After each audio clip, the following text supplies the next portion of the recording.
प्रतिशत प्रति शत से बना है, जिसका मतलब है प्रति 100। शत का मतलब है 100। इसलिए अगर आपसे कोई बात करते हुए 7% कहे और मैं यहाँ जानबूझकर प्रति और शत को अलग करके बोल रहा हूं, तो इसका मतलब है 7/100, यानी कि 100 में से 7। और इससे भिन्न यानी कि फ्रैक्शन के रूप में 7/100 लिखेंगे। आइए देखें क्या हम 0.601 को प्रतिशत के रूप में बदल सकते हैं। हमें इस संख्या को कुछ संख्या बटा 100 के रूप में लिखना है। हम इसे 0.601/1 के रूप में भी लिख सकते हैं, क्योंकि किसी भी संख्या को 1 से विभाजित यानी कि डिवाइड करने पर वही संख्या प्राप्त होती है। और अब हम इसे 100/100 से गुणा कर लेते हैं और इससे इस संख्या के मान पर कोई प्रभाव नहीं पड़ेगा।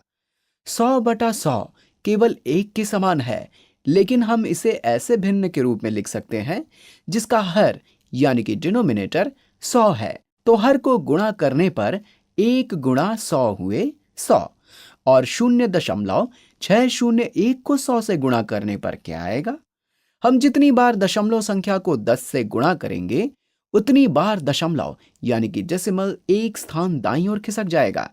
इसलिए 0.601 को 10 से गुणा करने पर 6.01 प्राप्त होता है, और फिर एक बार 10 से गुणा करने पर 60.1 प्राप्त होता है। यानी कि 0.601 को 100 से गुणा करने पर 60.01 प्राप्त होता है। एक बार फिर दोहरा देता हूं, हमने 0.601 को 100 से गुणा किया है।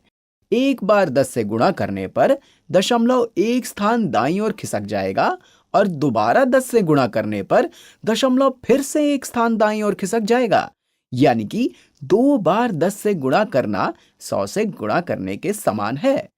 तो ये हो गया 60.1/100। हम इसे 60.1/100 भी लिख सकते हैं, जो कि 60.1% के समान है। और अगर हम प्रतिशत यानी कि परसेंट को एक शब्द के रूप में लिखें, तो हम इसे 60.1% लिख सकते हैं, या फिर हम 60.1 के बाद इस तरह प्रतिशत का चिन्ह लगा सकते हैं।